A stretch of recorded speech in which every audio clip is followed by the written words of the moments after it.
Katrina, I'm very pleased to be here with you today to talk about your new book. Can you please introduce yourself and your book that is coming out soon? Yeah, so I'm Katrina Karkazis. I'm cultural anthropologist. I'm also an ethicist, and for the last 20 or so years, I've thought a lot about conceptualizations of sex, gender, and sexuality in medicine and science. And what is your new book about? And the new book is called Testosterone, an Unauthorized Biography.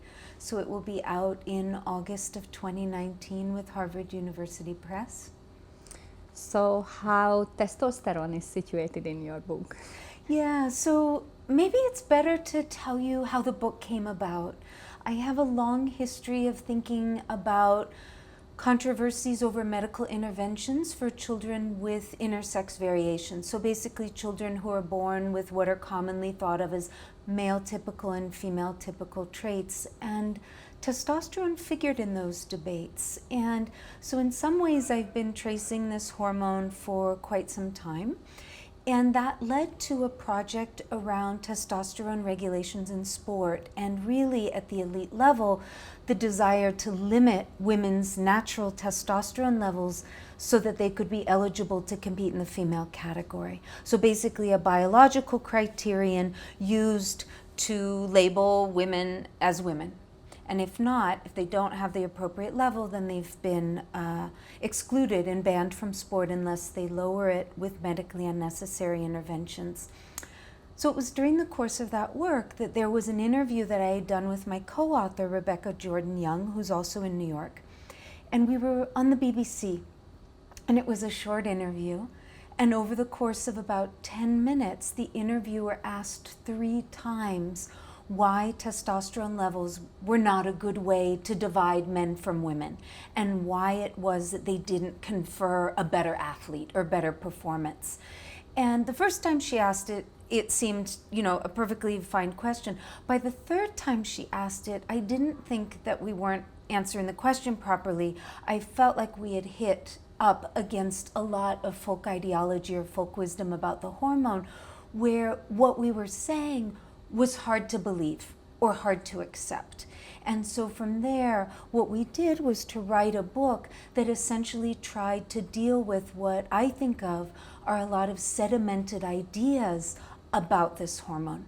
The idea that it's a sex hormone, that it's a male sex hormone, that it only affects sex traits, and that it results naturally based on people's levels, that higher levels result in particular behaviors very often coded as masculine: risk-taking, aggression, athleticism, things like that. And so what the book does is, chapter by chapter, look at these various domains of research and look at both not only what the research actually says, but how it is that narrative, folk wisdom about the hormone, ideas about gender, and ideas about race shape not only what it is that the researchers understand about testosterone, but what they ignore or what they can't see around the hormone, even in their own research, because of these ideas that are sort of commonly held.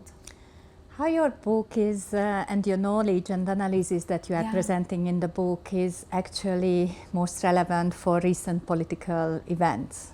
Yeah, it's a really great question, because on the one hand, there isn't necessarily anything in there where we say, well, there's a certain political event, that's happened and it's been explained by testosterone.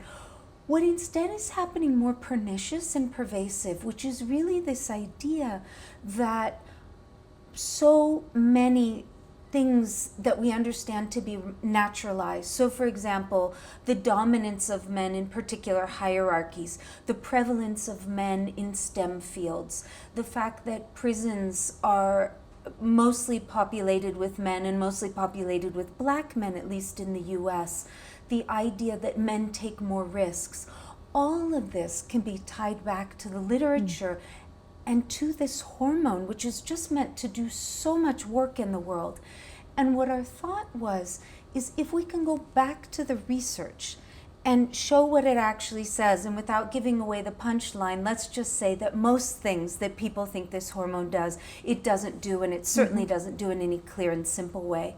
That if we could wipe that from the framework or the story, then we have a much deeper and sort of long-standing problem, which is if we can't use biology and testosterone to explain these sedimented social hierarchies, these inequalities, the way that women are second status in so many areas, or not understood to take risks, when, for example, childbearing is one of the riskiest activities that you can undertake, then we're left with a much more difficult problem, which is the social work, the political work of undoing inequality because it's not natural, because it's socially created. And so that's the hope, is to turn our direction to that more difficult work, which will take significant efforts and time to revamp and undermine.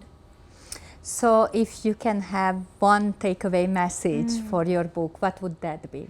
Yeah, I mean, there are a couple, but I think one of the main ones, or one of our hopes for this book, is to really change, in a way, international conversation around this hormone, and to start to have people question its connection to masculinity, and why it is that certain ways of being in the world, or certain behaviors like competitive drive, like athleticism, that not only would the hormone not be thought of as masculine, but the things that get attributed to this hormone not be understood as masculine, so that they can be something that are traits shared among people and not the domain or the province simply of men, right? And so once we sever that, I think we're able to see all of the ways in which women have and use power, the ways that women are risk takers, but in ways that researchers don't understand to be risk taking because they've used masculine as frames.